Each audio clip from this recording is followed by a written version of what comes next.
Il y a une méconnaissance totale du contrat saisonnier dans le cadre du contrat à durée déterminée saisonnier,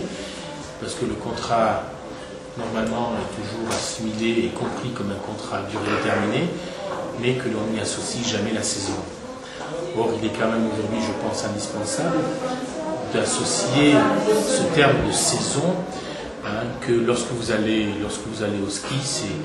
la neige c'est l'hiver, la plage c'est l'été, et à partir de ce moment-là, il faut savoir que vous avez des employeurs et vous avez des employés qui sont là pour vous accueillir aussi bien l'été au bord de la plage que l'hiver en montagne, ou bien que l'hiver dans les stations thermales, ou bien que l'été dans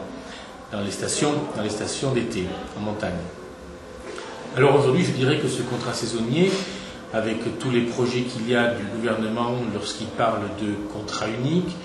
le projet du président Sarkozy de faire du tourisme en montagne 360 jours par an, eh bien, il faut quand même dire que ce contrat saisonnier, il pourrait être un petit peu mis à mal, et il est nécessaire aujourd'hui de saisir le taureau par les cornes et de dire que nous avons besoin du contrat saisonnier, non seulement pour maintenir la vie économique dans nos régions touristiques, mais parce que ce contrat saisonnier est aussi en même temps un choix délibéré pour beaucoup de nos salariés,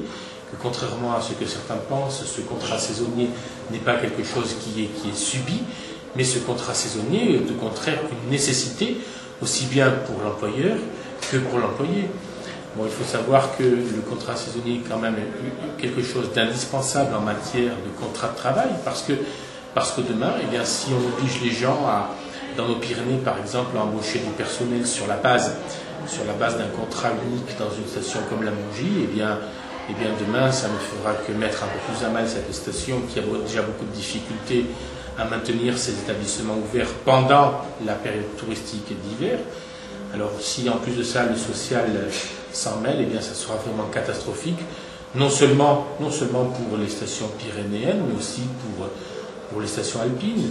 Quant à la viabilité des stations, quelle qu'elle soit, pendant l'intersaison, comme on voudrait le faire,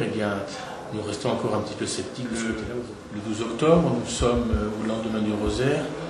Il faut savoir que nous sommes contents que cette saison 2007 soit terminée, parce qu'on se rend compte de plus en plus qu'il y a plusieurs saisons dans la saison, et qu'aujourd'hui, on s'est rendu compte qu'il y avait même certains établissements qui avaient du mal à gérer ces saisons au sein de la saison, plus particulièrement au niveau du personnel. Aujourd'hui, on a eu quand même la Coupe du Monde de rugby qui, contrairement à ce que certains médias racontent concernant l'hôtellerie, cette Coupe du Monde du rugby nous a causé un certain tour sur lourde, car nous n'avons pas eu les trains spéciaux que nous aurions dû avoir depuis début septembre. Et il y a certains pèlerinages qui, malheureusement, n'ont pas pu venir en train, qui ont dû venir en car parce qu'ils n'ont pas eu les moyens de locomotion qu'ils attendaient. Alors, cette saison 2007, elle se termine, nous faisons un trait dessus, nous tournons la page, et c'est avec, je dirais, une certaine joie que nous tournons la page, parce que nous espérons et nous souhaitons tous que 2008, qui est la saison du 150e anniversaire des apparitions, se présentera, nous l'espérons, avec beaucoup plus de facilité que les dernières saisons.